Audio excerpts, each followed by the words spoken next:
What's happening, guys?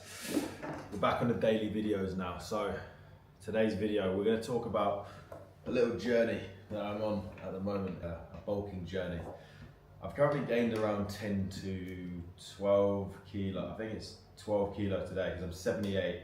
For those who followed my journey before, when I was doing my photo shoot prep, I got down to 65 kilograms. So it's around 13 kilograms from the 26th of April to today, September the 4th, which will make it 13 kilograms in 3 months, in 90 days. I've managed to put that on. It's funny, I'm drinking my chocolate milk as I make this video, which is one of my secrets. But it's been a pretty interesting journey in such a short space of time. The goal is really to hit 85 kilograms straight on the head, and then from there pretty much diet back down. Hopefully I've put on a little bit more tissue, a little bit more muscle mass, and then from there pretty much just improve the overall composition, the overall mobility. And I was thinking today how I could tell a little bit of a story of how I managed to actually get to this point now, because it's been pretty quick. I've gone from pretty much 6% to 7% body fat to now, I mean, I can show you.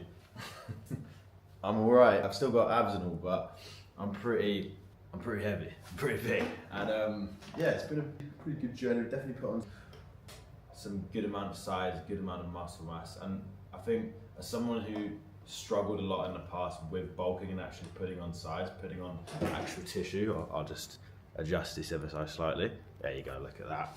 And for someone who struggled with that, I think this will be a very, very useful video for anyone who wants to also put on some weight. So I feel like you're either one of these two people. You're either one of the guys who find it really easy to cut and lose body fat due to the fact that your appetite is much lower, which is me, or you're someone who never really struggles to put on weight because your appetite is very high. You can consistently eat. Now, I'm kind of in the middle. I've forced myself and trained myself to just eat as much as possible, but as time's gone on, I've gotten to a point now where I've realised I'm just not made for this bulking shit. I'm at 3,500 calories, and honestly, if I did not have this chocolate milk here, I'd be pretty much finished. So I'm going to give you a few tips. Now, number one, the first one that most people do not do is hit their 10,000 steps every single day without fail. The truth is, if you are eating a crazy surplus of calories in the 3,500 to 4,000 region, you are going to need to digest a lot of food. And you have to ask yourself, if you're consistently sitting down at a laptop, so this is for any entrepreneurs or anyone who works a 9 to 5, who works in an office, if you're consistently sitting down, where is this food going to go? Like, at the end of the day, if you're not digesting it, it's just going to sit in your stomach, and that is going to be why you're so full all the time. So don't think of 10,000 steps as a thing you do just in a deficit to burn more calories. Think of it as something that should be, one, just a prerequisite for your overall health and posture, but two, something that's actually going to aid your digestion, which is going to allow you in turn to eat more food. So that's number one. That's been the biggest thing. The second thing has been making sure that I'm eating every 2 to 3 hours, and I'm eating pretty much from the start of the day. I've always been someone who likes to fast. I work a lot better in a fasted state. I have the habit of fasting up until around 12 to 1 p.m. from when I was dieting. You kind of have to get rid of that. If you wake up at 6 a.m, you need to start eating at around 9, because otherwise the worst thing that's going to happen is basically where you get to 10 or 11 p.m. or whatever it is, and now before your bedtime, and you realise, shit, I've got 1,500 calories. And that's nothing to do with your appetite and whether it's hard for you to bulk up. That's just poor timing. So that's why it's so important to wake up early and get those meals in. If you think about it, if you have to consume 4,000 calories, you just need to pretty much, in my opinion, have 5 meals, 4,800, so 5 800 calorie meals per day. That's personally what I would do.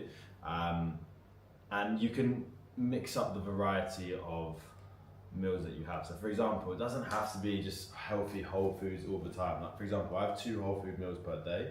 The rest is where you can get a little bit tactical.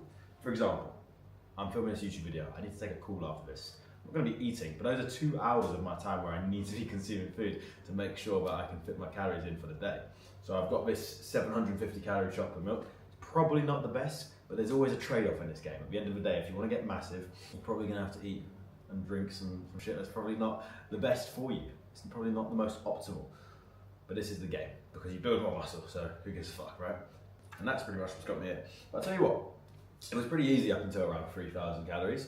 After 3,200, 3,400, it's been a bit of a difficult one. And it's not even that, like, I know it might seem very easy for people in general, you know, to eat that many calories. Of course you can eat that many calories if you eat shit food, but if you're trying to eat this within the right macro, so for example, if you're trying to hit your protein, you're trying to hit, you know, 500 plus gram of carbohydrate, for me, and I think for a lot of clients, it can be difficult. So just making sure that you have those liquid calories there, you're not abusing them, because digestion is key. Using oats, orange juice, healthy fats, olive oil, you can use peanut butter here and there, this really does help. And then just making sure also that this is one of the biggest ones, we talked a lot about nutrition here, that your training isn't suffering as well. So I've got a coach myself who reviews a lot of my form clips, and we make sure that training is 10 out of 10. Personally, I'm someone who absolutely sends the training because that's what I'm about. Like, I always like to come into the gym and do something that I have not done. That's what pushes me to the next level. If you are someone who is not completely proficient with training and someone who just goes to the gym and just gets the job done and often does the same weight every single week, then you're not taking the surplus as seriously as you should, and as a result you're just going to be gaining excess fat to then diet down to then look the same, which is a waste of time. So one thing that people need to understand, the reason why I've gained a lot of weight so far isn't necessarily just because I've eaten more food. Like I said, I'm not good at that. I'm good at training, I'm not necessarily good at eating food. So a lot of the weight I have gained, no doubt in my mind, is 100% muscle mass. There's a very, very easy way to figure that one out. I'm currently in uncharted territory with my bench press. I'm benching the most amount of weight I've ever benched. And that signifies to me very clearly that I'm much stronger. And as a result, I've grown more muscle. So it's a case of making sure that we're using food as a tool to actually fuel optimal training performance. And remember that muscle growth simply comes from training intensity, followed by adequate nutrition, and then recovery on top. But if your training intensity is in there, you can't just rely on extra food, that's just going to get you fat. So a big mistake people make is not actually looking at their training intensity and just pretty much half-assing it and thinking, oh, if I drink the chocolate milk like Gabriel says, I'll get everything I want. Unfortunately, that is not the case. So it's really important to understand that. So remember what I said there, meal timing, training intensity, making sure that you're not just eating chicken and rice 5 times a day. That's the worst way to do it. Making sure you're using tactical foods such as your oats, your orange juice, your olive oil, your healthy fats. All of this has really helped myself.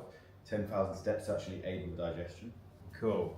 And the last thing would pretty much be a case of then looking to gain around 0.6 kilogram per week. That's what I've been aiming for. And despite obviously having a bit of a rocky reversal phase from the actual diet, we've managed to actually hold up 0.6 each week. And typically any more than 0.6, that's a very good indicator that you are gaining a little bit too much body fat for your own liking. Any less suggests that you could probably exhaust your training intensity or your nutrition a little bit more. And that's kind of what I'd be aiming for each week, alongside obviously progress pictures to make sure that you're remaining lean, you're keeping your condition. Any indicator that you're potentially going over 18% of the body fat, that's a sign that you should probably look into doing a cleanup, a quick diet, because really once you gain too much body fat, everything kind of goes out the window.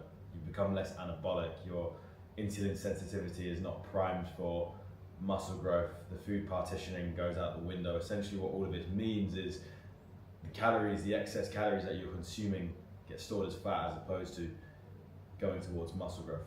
Therefore, it's in your interest to make sure that you start this push-up phase, this gaining phase, lean, which is what I did. I got to around 6-7% body fat, and then try and pretty much gain around 0.6 kilogram per week.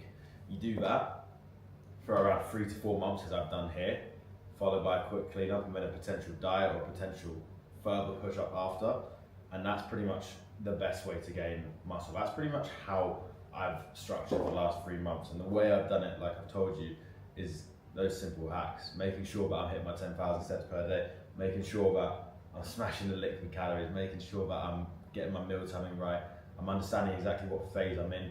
And one really big important point which I want to leave you on just to think about is embracing the phase that you're in. And this goes for life as well. You always want what you can't have. You always think that the grass is greener on the other side. I'll give you a perfect example. I'm in Thailand right now. There's so many people who are leaner than me, and I'm at the beach quite often.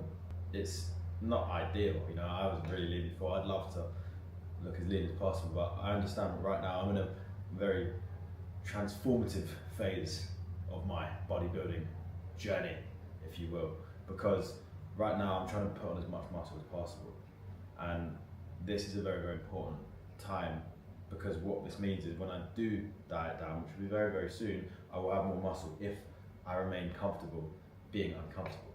And that's where most people go wrong. You know, if it was easy, everyone could do it. That's a very nice phrase I like to use often.